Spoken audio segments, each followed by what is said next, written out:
साथियों नमस्कार। सरकार कहती कुछ है, करती कुछ है और हो कुछ और ही जाता है। ऐसा ही कुछ हो रहा है एसआईआर के साथ। एसआईआर में पहले कहा गया डुप्लीकेट वोटर हटाने हैं, चलिए मान लिया गया। एसआईआर में फिर कहा गया मृत वोटर हटाने हैं, चलिए वो भी मान लिया गया। फिर कहा गया कि घुसपैठिए हटाने हैं, वो भी मान ही लिया गया। लेकिन जब बात आई ये जानने की कि क्या एसआईआर के जरिए नागरिकता की पहचान की जाएगी, क्या चुनाव आयोग ये कर सकता है, तो कहा गया नहीं नहीं, हम तो चुनाव आयोग हैं, चुनाव से ही रिलेटेड सारे काम करेंगे, उसके अलावा कुछ नहीं करते। हमारा मतलब घुसपैठियों से नहीं, हमारा मतलब नागरिक गैर नागरिक से नहीं, हमारा मतलब केवल यह है कि जो व्यक्ति वोट देने का अधिकारी है उसको वोट देना चाहिए, इसीलिए हम एसआईआर करवा रहे हैं। भोले लोग हैं, मान भी लिया ये बात। सुप्रीम कोर्ट में जाके कहा कि हम नागरिकता का टेस्ट नहीं कर रहे हैं, हम केवल वोटर लिस्ट को शुद्ध कर रहे हैं, सही कर रहे हैं।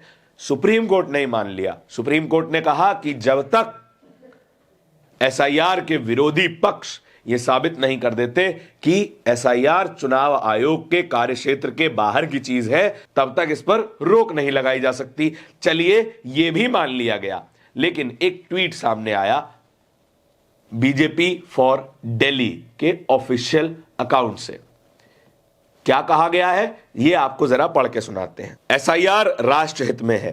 अगर चुनाव आयोग एसआईआर के जरिए अवैध घुसपैठियों को देश से बाहर निकालता है तो विपक्ष को क्यों तकलीफ हो रही है।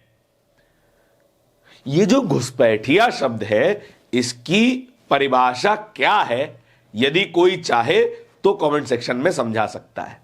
घुसपैठिए दिल्ली में भी हैं, यहां भी आ जाते हैं। घुसपैठिए उत्तर प्रदेश में भी हैं, घुसपैठिए बंगाल में भी हैं, बिहार में थे, और देश के तमाम राज्यों में घुसपैठिए आ जाते हैं जब जब वहां पर चुनाव होते हैं। और राष्ट्र स्तर पर घुसपैठियों की बात होती है जब लोकसभा चुनाव होते हैं। अब ये घुसपैठिए शब्द का मतलब क्या है? घुसपैठिया शब्द भारतीय जनता पार्टी के लिए वो है जो भारतीय जनता पार्टी का वोटर नहीं है। साफ सी बात है कि आप चिन्हित कीजिए, पकड़िए और डिलीट कर दीजिए। अब यह बात भी सामने आ गई है कि किस तरीके से भारतीय जनता पार्टी चुन चुनकर वोटर्स को डिलीट करवाती है जो उनके पक्ष के वोटर्स नहीं है। सुप्रीम कोर्ट में क्या हुआ? सुप्रीम कोर्ट में पिछली सुनवाई में अभिषेक मनु सिंघवी ने कहा कि चुनाव आयोग तीसरा सदन नहीं बन सकता, चुनाव आयोग इंडिपेंडेंटली कोई नियम नहीं बना सकता, कोई कानून नहीं बना सकता, इसीलिए एसआईआर नहीं करवा सकता। सुप्रीम कोर्ट ने भी कहा कि अभी भी यह बात साबित नहीं हुई कि यह कार्यक्षेत्र के बाहर की चीज है। घुसपैठिया तो हम उसे ही कहेंगे ना जो नागरिक नहीं होगा।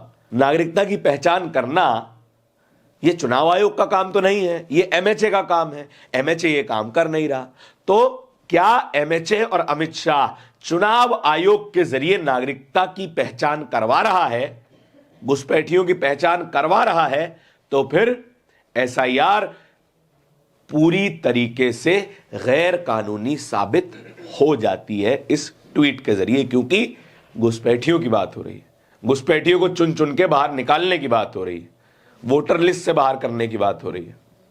अब इस घुसपैठिए की डेफिनेशन को चुनाव आयोग तय करेगा या फिर एमएचए तय करेगा, इस बात पर क्लैरिफिकेशन आना चाहिए। पवन खेड़ा इस ट्वीट को स्क्रीनशॉट करके पोस्ट करते हैं, क्योंकि यह ट्वीट अब डिलीट किया जा चुका है। पोस्ट करते हैं और क्या लिखते हैं? ज्ञानेश बाबू यह क्या हाल बना रखा है, आपका काम तो चुनाव करवाना है, वोटर लिस्ट ठीक करना है, तो फिर आप नागरिकता की पहचान कैसे कर सकते हैं? गैर नागरिक और नागरिक के बीच में फर्क कैसे कर सकते हैं? अब ये तमाम चीजें जब एक खिचड़ी बनती हैं, गड़बड़ हो जाती हैं, तो एक केओटिक सिचुएशन बनती है, जिसके कारण एसआईआर इतनी उतल फुतल भरी प्रक्रिया बन गई है। अब आप क्या सोचते हैं एसआईआर के बारे में, ये कमेंट सेक्शन में जरूर बताइएगा। और इसी तरह की खबरें और भी देखते रहने के लिए बोलता हिंदुस्तान को सब्सक्राइब जरूर कर लीजिएगा। बहुत बहुत धन्यवाद।